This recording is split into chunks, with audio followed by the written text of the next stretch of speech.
Welcome to today's Global Connections program. I'm Bill Miller. What are Rotary International and its 1.2 million members doing to help promote world peace, to combat climate change, and to really overall just help create a better world by doing a variety of activities such as eliminating polio? My guest today is going to bring us up to date on this very interesting organization. My guest today is Mats Ingemanson, and Mats Ingemanson is the chair and founding member of the Rotary Grassroots Peacemaking, a non-governmental organization. Mr. Ingemanson was district governor from 2013 to 2014 for Rotary International District 7230, which covers New York and Bermuda. Mats, welcome to today's Global Connections program. Thank you, Bill. I appreciate you being with me. Sure. Love to be here. We have a lot in common. One is we're both past district governors of Rotary. Yes. So, all right, been there, done that. We've known each other for a couple of years. Right. We met years ago at the convention. Well, glad to have you on the program. Mm-hmm. We're going to get into what you're doing at the local level, this peacemaking group that you've started, which is a very substantive. But let's talk about Rotary from a larger macro approach. Rotary International was formed in 1905 by Paul Harris in Chicago, Illinois. What was he trying to do when he created what is now one of the, if not the largest, service clubs in the world? Well, Paul Harris was like the George Washington of Rotary. Many of his values that came from Vermont has actually affected how we feel about Rotary. For example, all Rotarians are on a first name basis, for example, no matter what position and title we have. And you have to think about 1905, how the world looked at the time. We were, the First World War hadn't started before, and we were, the end of the Habsburg era. And Paul believed that we could get together and in service and create a better world. And Rotary has really helped do that. We are actually the biggest peacemaking organization in the world. We have 1.2 million members in 215 countries and territories. So we're actually more represented around the world than even the United Nations. Mm-hmm. And in fact, Rotary was one of the founders of the United Nations. We're going to get into that in just a moment. Yeah, so. Before I forget it, Rotary's motto is service above self. How did that tie? How does that really say what Rotary is about? Well, we Rotarians are people who want to give back to society. So if you don't want to give back to society, then it doesn't make sense to be Rotarians. Of course, to be among people who like to give back to society, we are very nice people. And that's really what's special about Rotary, that here is a network. We are all friends. And I know in Central Asia they have an expression, if you want to know how rich a person is, don't ask how much money he has, but how many friends he has. Mm-hmm. By that definition, we Rotarians are the richest people in the world. Mm-hmm. That's very true. When Paul Harris started Rotary in 1905, he brought together those three other businessmen because they were sort of lonely in Chicago, and they wanted a network so they could sell to each other. But they also had this service above self motto. And one of the first projects that Rotary, those four people embarked on, was to put public toilets in downtown Chicago, because at that time there were none. And that was really an earth-shattering approach to trying to improve public health and public safety, possibly to some degree. Well, that gave, it was actually a urinal, and of course that made it possible to urinate without having to be in public. So that was actually a major step forward. Sure. And today you see that Rotary clubs, there are 35,000 Rotary clubs around the world, and there are literally thousands of projects in the local communities and also internationally. Rotary has one of the largest, with the Rotary Foundation, is one of the largest funding mechanisms for projects, humanitarian projects around the world, and they work closely with the United Nations. Let's transfer right into that, or segue right into the UN. You mentioned how Rotary has been involved with the UN. When did that start? Well, during the Second World War, Paul Harris was very disturbed about what happened, and Rotary was outlawed in Germany and Italy and Japan. And he had said to somebody I knew, that we need to make sure something like that never happens again. And shortly thereafter, a group of Rotarians got together in London. The war was still going on, and they formed a committee that later became UNESCO. And that was, and about 3 years later, during the charter meeting of the United Nations, Rotary organized the charter meeting, and because the United Nations didn't exist, so we actually were the organizers of it, and 49 of the delegates were Rotarians. And the State Department had asked Rotary International to provide a preamble for the bylaws for the United Nations, which we did. So we played a very important role, and that was recognized in a letter from the Secretary of State at the time, Edward Stettinius Jr., where he thanked Rotary for its contributions. And as I recall, there were like 49 Rotarians who were on the ground in San Francisco, California in 1945, working up to and through June 26th when the UN Charter was signed. Today we see that Rotary has a variety of activities. We could talk for hours on what Rotary and the UN do together to provide clean water, to work on humanitarian projects. Well, let's just focus on two in particular. One is the Polio Plus program. And of course this was launched around 1985 by Rotary International to eliminate the scourge of polio. In about 1987-88, it brought in, Rotary realized it couldn't do it by itself, brought in the UN World Health Organization, the UN Children's Fund, and the US Centers for Disease Control. That is the largest health program that's ever been undertaken in the world. Yeah, Polio Plus started as a local project in the Philippines in, what was it, 1978. No, that's right, it goes back that far. And by 1988, we decided, Rotary International decided to make it a worldwide project, and we raised $260 million to fund it.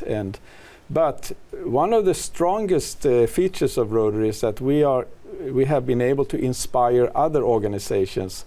So we in Rotary raised $1.2 billion for eradicating polio. But we inspired other organizations to contribute another $13.8 billion. And the US Congress, who doesn't seem to agree on anything, they have contributed more than $3.5 billion.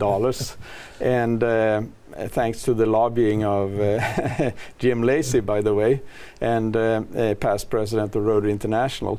And Bill and Melinda Gates Foundation, I think they're now up to $2.4 billion. And we have other countries and organizations who have done that. So actually, when you look at Rotary, we actually, one of the biggest ways of making a difference in the world is that we have been able to inspire other organizations to actually join us. And I've seen that in many other projects also. And when this campaign started back in the mid-'80s, there were like 350,000 polio cases per year. This past year, I think there were like under 15 or something like that, and most of them were in Pakistan and Afghanistan, and that's only because of the turmoil that's going on in those countries. These Rotary volunteers and the UNICEF workers cannot get in to immunize children, but the program, when it's successful, and it will be successful, is going to save at least 50,000 children's lives a year. Millions more won't be afflicted with the scourge of polio. The U.S. public will save over $250 million it won't have to pay in taxes for anti-polio programs, and the citizens of the world will save $1.5 billion every year, which is just remarkable.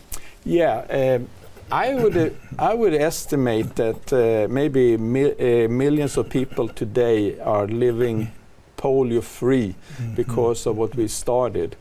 And if we look at it in hard money, Jim Lacey told me that the rationale for Congress to contribute $3.5 billion was that we were saving $250 million in the future once we eradicate polio. So he said it's a no-brainer, and they thought so too, and it went over the party lines. Exactly. Now there are many other activities we could talk about, but one that's really wound up being the third most popular Rotary event is Rotary Day at the United Nations. It's usually held in the first part of November, first or second Saturday in November. This year, it's going to be held in Geneva, the second headquarters of the United Nations. But this is a unique opportunity to bring Rotary leaders and UN leaders together to talk about programs, projects they've worked on in the past, and maybe to look over the horizon to see if future projects, is it not? Well, I think it recognizes the fact that there has been a relationship between Rotary and the United Nations from day one, since we in Rotary helped to get the United Nations started. And that relationship has gone on, and in Polio Plus, for example, the United Nations has played a big role also. So by having meetings, which we had in New York and now we have in Geneva, and we may have them in other parts of the world also. And of course, if any of our viewers are interested, they can go to Rotary.org and get more information on this, or they can go to UN.org and see the whole panoply of activities underway at the United Nations. Well, speaking of panoply of activities, you've got lots going on. You have been involved as far as setting up the Rotary, I want to get this right, Rotary Grassroots Peacemaking non-governmental organization. Yeah. Is that correct? What exactly is that? When was it started? Why did you start it? Well, I'm a Rotary historian. So I was a founding member of Rotary Global History Fellowship, and what I did, what I noticed, which is the biggest fellowship in Rotary, with about 1 million visits to our website every year. But what I noticed was that Rotarians around the world have been involved in peacemaking activities.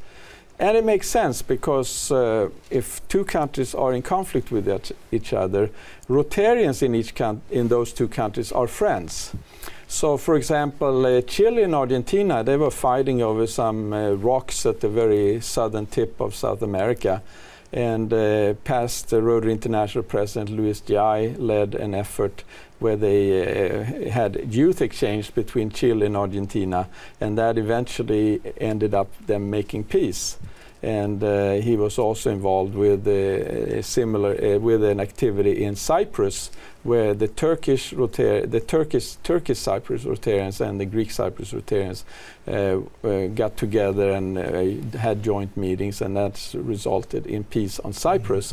And I've also heard of Pakistani and Indian Rotarians have helped to keep the lid on, and I know that Rotary has played a role between Russia and Ukraine to keep it cooler, and between Taiwan and China, for example. So when I saw that, I decided to see how we could create a group of Rotarians initially that had a passion for this, and see how we could harvest this. And if you look at what Rotary does, they're all peacemaking projects.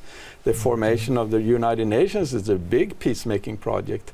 So this is just recognizing what was already there.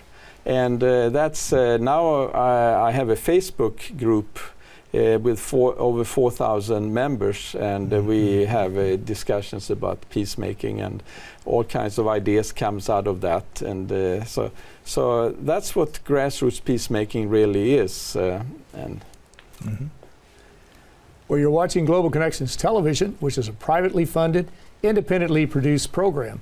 The opinions expressed on Global Connections are solely those of the moderator and his guests. We would invite our viewers to go to our website, www.globalconnectionstelevision.com, to view previous programs.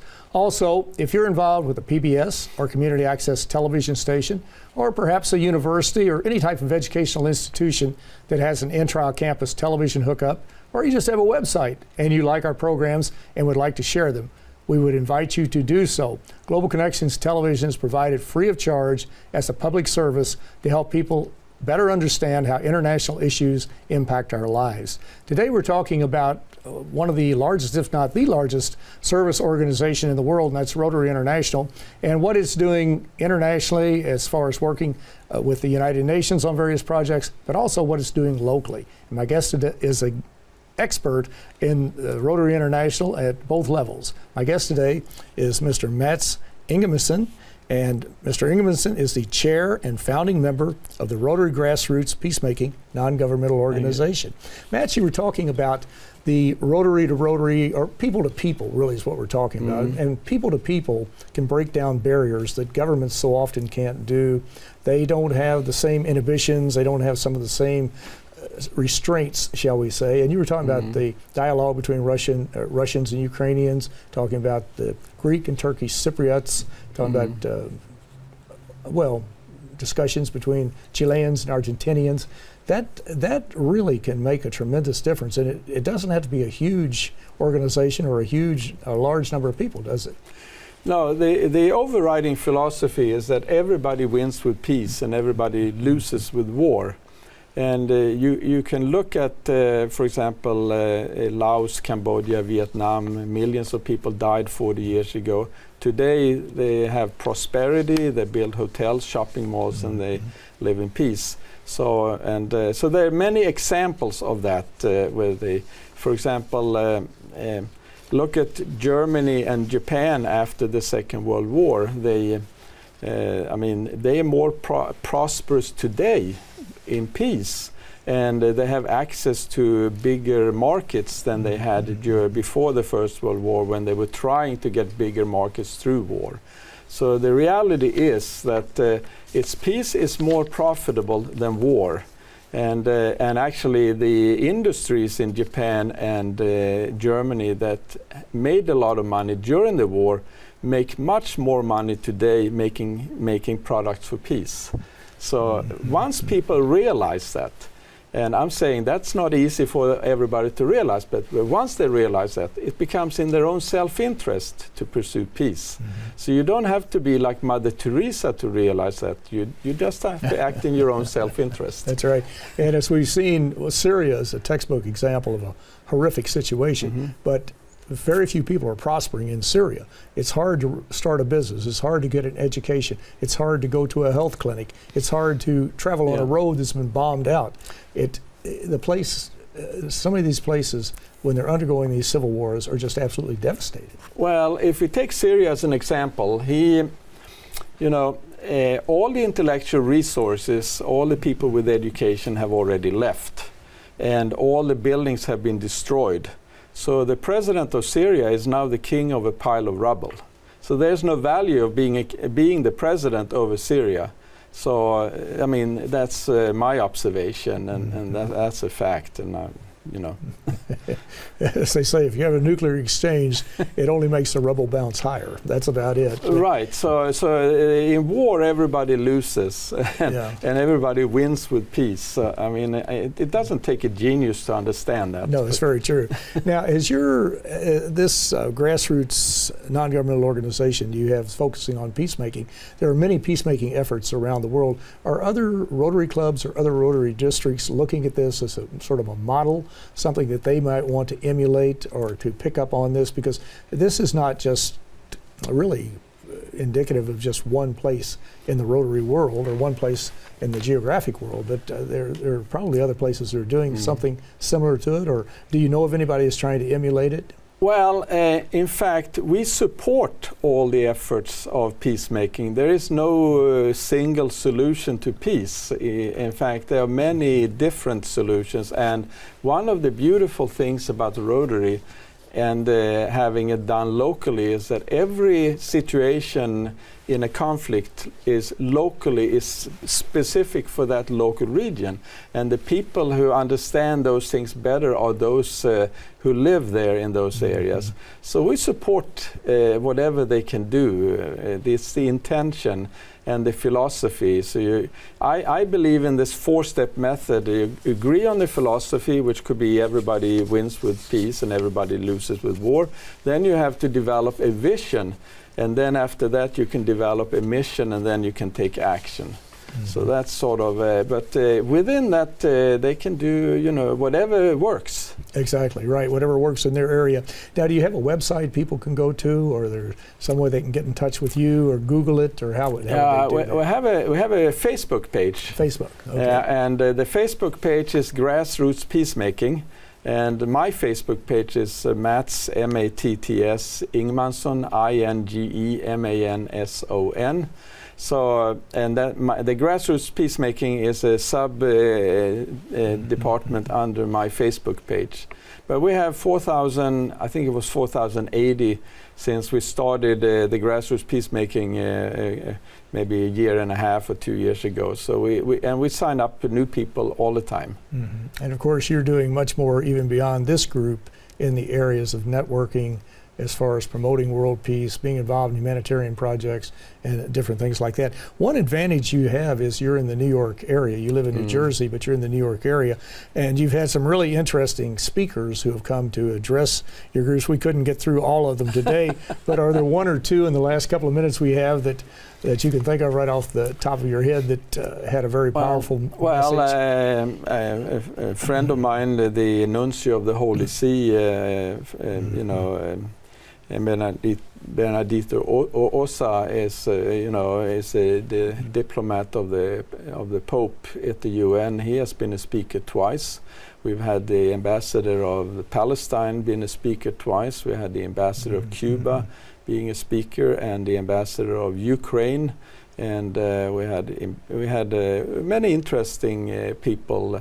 And a lot of my personal activities is actually to have conversations with diplomats.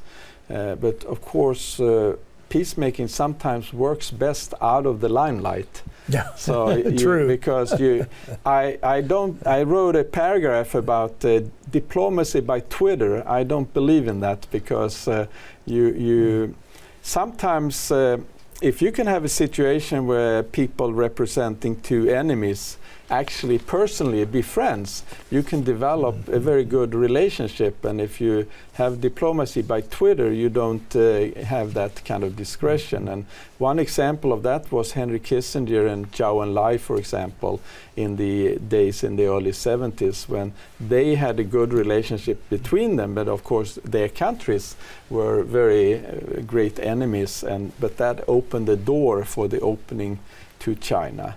So I think that's also a very interesting art, actually. Often said in the foreign policy arena that you can't negotiate on the front pages of the New York Times. It just doesn't work.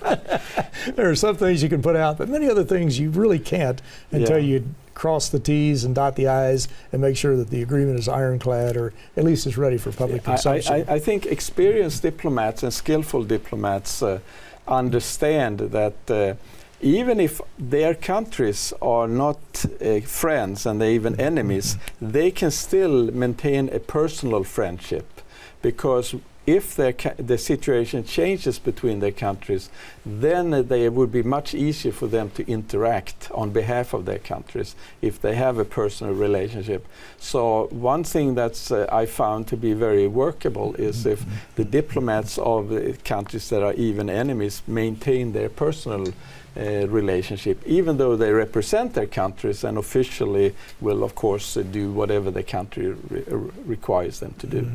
And what you're describing, too, is really one of the advantages of the United Nations, is it brings in basically every country in the world, 193 countries, that people can interact with each other and hopefully come to some agreement peacefully and not fight the battles on the battlefield the way we did in World War I and World War II.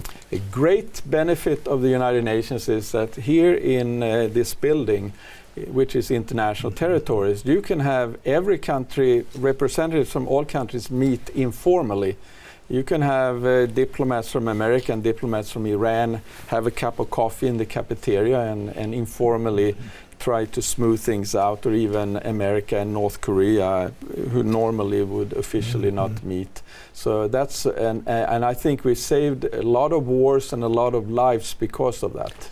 That's very true, and many foreign policy observers will argue, you can't prove it, but they will argue that the United Nations has prevented World War III. If we look back at the Cuban Missile Crisis in 1962, that was at the next point was to push for nuclear weapons to be exchanged. There are many other cases that there have been some very violent hotspots around the world. The diplomats have, behind the scenes at the United Nations, dealt very quietly, maybe not in the rooms when they were together, but they worked out their problems. And of course, there is a role for the United Nations. Everybody that I've talked to at the UN will agree that the UN is absolutely essential. It's not a perfect organization, but anytime you bring 193 countries together, it's going to be difficult at times to come up with some agreements, but the UN is very valuable. Organizations like Rotary International, and not to slight our friends in Lions International, Kiwanis International, the Optimists, they do great work, and they too should be congratulated for the tremendous things they're doing, and they work very closely with Rotary. But Matt Ingemanson, I want to thank you so very much for a very interesting and a very informative program. Thank you. Been a pleasure to be on your program. Thank you, my pleasure.